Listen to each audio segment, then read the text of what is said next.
नमस्कार दोस्तों, कानूनी सहायता के इस नए वीडियो में आपका स्वागत है। मैं हूं एडवोकेट नीतीश सहाय और जैसा कि आप जानते हैं कि मैं अपने चैनल के माध्यम से आपको कानून की नई नई जानकारियां उपलब्ध कराता रहता हूं। दोस्तों, अगर आपने कोई चेक बाउंस का केस किसी पर किया है और उस केस के अभी तक कोई रिमार्केबल नतीजे नहीं आए हैं, तो आज का वीडियो बिल्कुल आप ही के लिए है, क्योंकि आज के वीडियो में मैं ये बताने जा रहा हूं कि अगर कोई प्रोलॉन्ग केस चल रहा हो और उसमें अभी तक आपको कोई बेनिफिट नहीं मिल पाया है,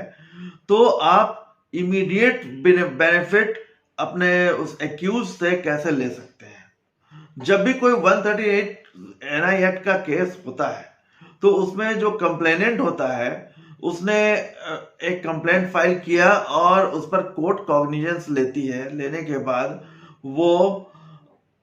एक्यूज्ड को समन करती है। समन पर जब एक्यूज्ड अपीयर हो जाता है, तब वो इधर गिल्टी प्लीड करके वो जो चेक के अमाउंट है उसको वो देने को रेडी हो जाता है या ट्रायल फेस करना चाहता है। तो जब वो ट्रायल फेस करने को रेडी होता है, तब इसका ट्रायल सीआरपीसी के प्रोविजंस के अंतर्गत चलता है, जिसको समरी ट्रायल कहते हैं। किंतु आमतौर पर जो पहले का जो प्रोविजंस था, उसमें केस के डिस्पोजल तक किसी प्रकार का कोई रिलीफ देने का कोई प्रावधान नहीं था। किंतु अब जो नया एक प्रोविजन आ गया है, जो 2018 के अमेंडमेंट एक्ट के अंतर्गत इंसर्ट किया गया, और इस प्रोविजन के अंतर्गत जो एक्यूज्ड हैं उनको चेक के अमाउंट का अप्रोक्सीमेटली 20% तक के अमाउंट को कंप्लेनेंट को देना पड़ता है एज ए इमीडिएट रिलीफ। आज हम इसी प्रोविजंस की चर्चा करेंगे। दोस्तों, ये वीडियो का ये टॉपिक बहुत ही इंपॉर्टेंट है और उम्मीद करता हूं कि ये वीडियो आपके लिए बहुत ही बेनिफिशियल होगा, इसीलिए इसे अंत तक जरूर देखिएगा। और अभी तक अगर आपने मेरे चैनल को सब्सक्राइब नहीं किया है, तो कृपया इसे सब्सक्राइब कर लें और मेरे इस वीडियो को लाइक कर लें। तो चलिए शुरू करते हैं।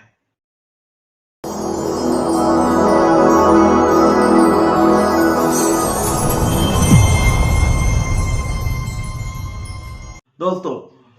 2018 के अमेंडमेंट एक्ट के द्वारा नेगोशिएबल इंस्ट्रूमेंट एक्ट के सेक्शन 143 में एक फर्दर प्रोविजन जोड़ा गया, जिसे सेक्शन 143A के नाम से जाना जाता है। इस प्रोविजंस के अंतर्गत कोर्ट के पास ये पावर होती है कि वो एक्यूज्ड को ये डायरेक्शन दे सके कि जो चेक का अमाउंट है उसका अप टू 20% वो कंप्लेनेंट को इमीडिएट रिलीफ के तौर पर वो पे करे। तो ये पूरा प्रोविजंस क्या है, आइए इसके बारे में हम लोग विस्तार से जानते हैं। तो जहां तक सेक्शन 143A की बात है, तो ये सेक्शन 143A कोर्ट के पावर की बात करता है, जिसके अंतर्गत कोर्ट को यह पावर होता है कि वो एक्यूज्ड को इंटरिम कंपनसेशन देने के लिए वो डायरेक्शन दे सके। तो इसका जो क्लॉज 1 है वो ये प्रोवाइड करता है, कोर्ट को ये पावर है कि वो एक्यूज्ड को इंटरिम कंपनसेशन देने के लिए डायरेक्शन दे सकती है। अब सवाल ये उठता है कि ये कब दे सकती है? क्या जैसे ही केस फाइल हुआ वो तुरंत दे देगी? नहीं, इसके बारे में भी इसके sub clause A and B में क्लैरिफिकेशन दिया गया है,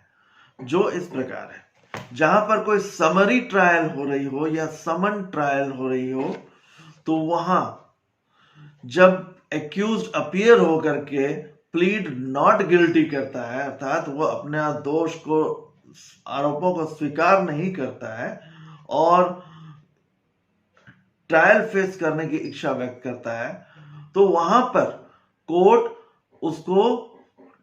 उस वक्त ये डायरेक्शन दे सकती है। दूसरा जो क्लॉज है वो ये बताता है कि इसके अलावा जो दूसरे प्रकार का जो ट्रायल होगा, जहां समरी या समन ट्रायल नहीं हो रहा है, जहां वारंट ट्रायल हो रहा हो, तो ऐसे केसेस में जब चार्ज फ्रेम हो जाता है, तो चार्ज फ्रेम होने के पश्चात ये ऑर्डर कर सकती है। इसका जो क्लॉज 2 है वो ये प्रोवाइड करता है कि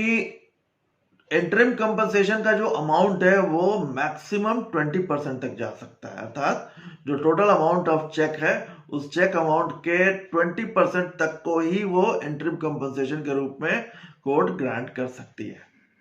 इस सेक्शन का क्लॉज 3 जो है वो ये प्रोवाइड करता है फर्दर कि इंटरिम कंपनसेशन का जो अमाउंट है वो पेएबल होता है with in 60 days of the order passed, या अगर 60 डेज में किसी कारण से एक्यूज नहीं दे पा रहा है तब उसे further time reasonable time grant हो सकता है subject to his giving sufficient cause, और ये further time up to 30 days बढ़ सकता है, उससे ज्यादा नहीं बढ़ेगा। यानी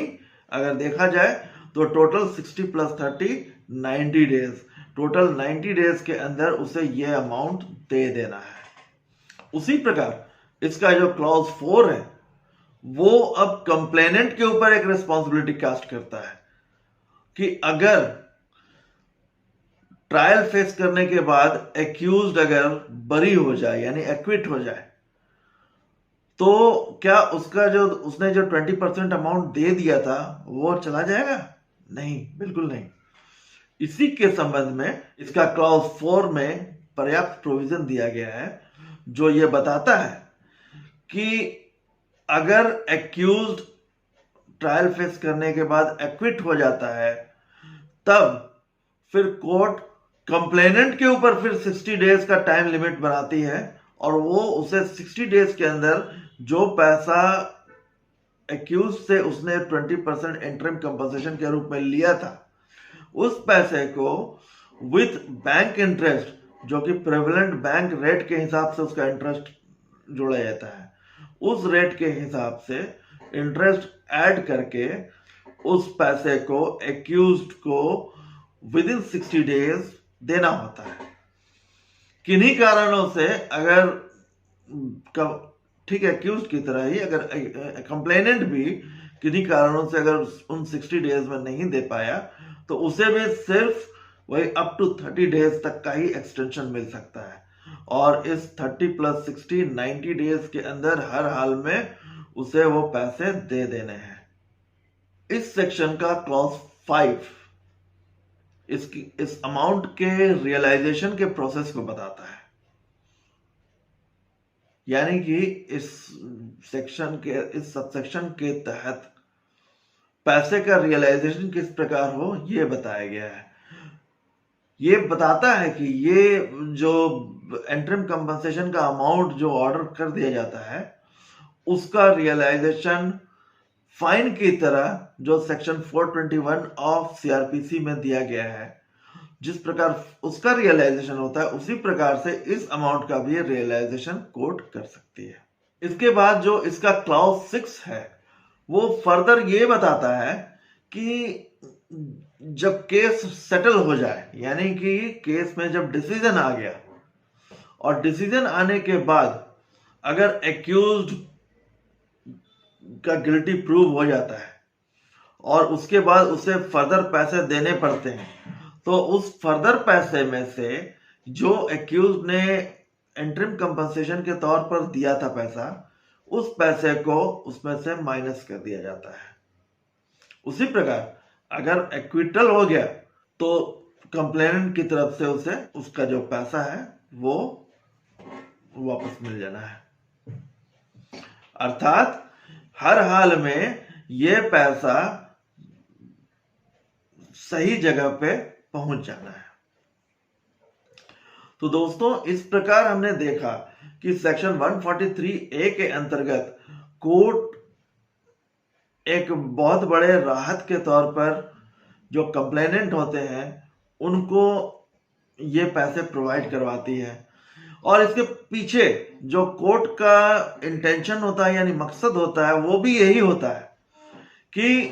जो कंप्लेनेंट जिसको कि दोनों तरफ से दोहरी मार पड़ रही है, एक तो जो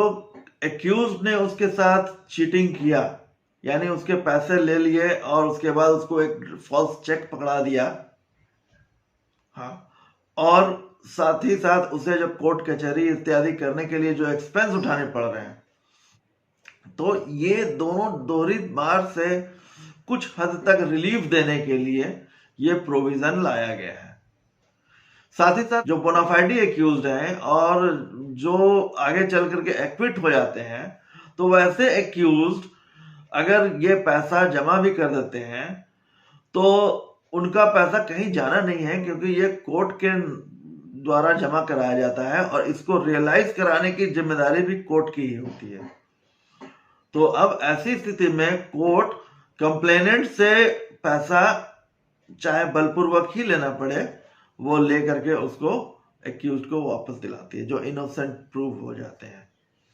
तो इस प्रकार देखा जाए तो ये प्रोविजन दोनों ही पक्षों के लिए बेनिफिशियल है, और अगर इसका सही इस्तेमाल हो तो ये एक बहुत ही अच्छा प्रावधान है। किंतु इस प्रावधान के कुछ दोष भी देखे जा सकते हैं, जैसे कि अगर कोई फॉल्सली इम्प्लीकेट करके किसी को बिल्कुल ही फंसा दे और फंसा करके किसी चेक बाउंस केस में इन्वॉल्व कर ले, और साथ ही साथ वो उसकी अगर ऐसी स्थिति हो कि वो जो 20% ऑफ कॉम्पनसेशन की बात हो रही है वो भी देने में असमर्थ हो, तो ये उसके लिए थोड़ा प्रॉब्लमेटिक हो जाता है। इन सब स्थितियों को देखते हुए कोर्ट से कई डिसीजंस अभी तक आए हैं, जिनमें से अधिकतर केसेस में कोर्ट ने अपने इन्हीं बात को रिपीट किया है कि ये एक्ट दोनों ही पक्षों के लिए बेनिफिशियल है और ये इंटरिम कंपनसेशन एक मैंडेटरी प्रोविजन है जिसका कि कंप्लाई होना ही चाहिए। किंतु यहां एक बात मैं आपके नोटिस में लाना चाहूंगा कि चूंकि ये जो प्रोविजन इंसर्ट किया गया है वो अक्टूबर 2018 से इंसर्ट किया गया है, और सुप्रीम कोर्ट ने अपने एक फेमस जजमेंट जी.जे. राजा वर्सेस तेजराज सुराना, इस केस में ऑनरेबल सुप्रीम कोर्ट ने बहुत ही क्लियरली ये मेंशन कर दिया था कि इस एक्ट का एप्लीकेशन प्रोस्पेक्टिव इफेक्ट से होगा, ना कि रेट्रोस्पेक्टिव इफेक्ट से। अर्थात जो चेक बाउंस के केसेस अक्टूबर 2018 के बाद से आएंगे ये उन्हीं पर ये एप्लीकेबल होगा। जो केस अक्टूबर 2018 के पहले के हैं उन पर ये सेक्शन अप्लाई नहीं होगा।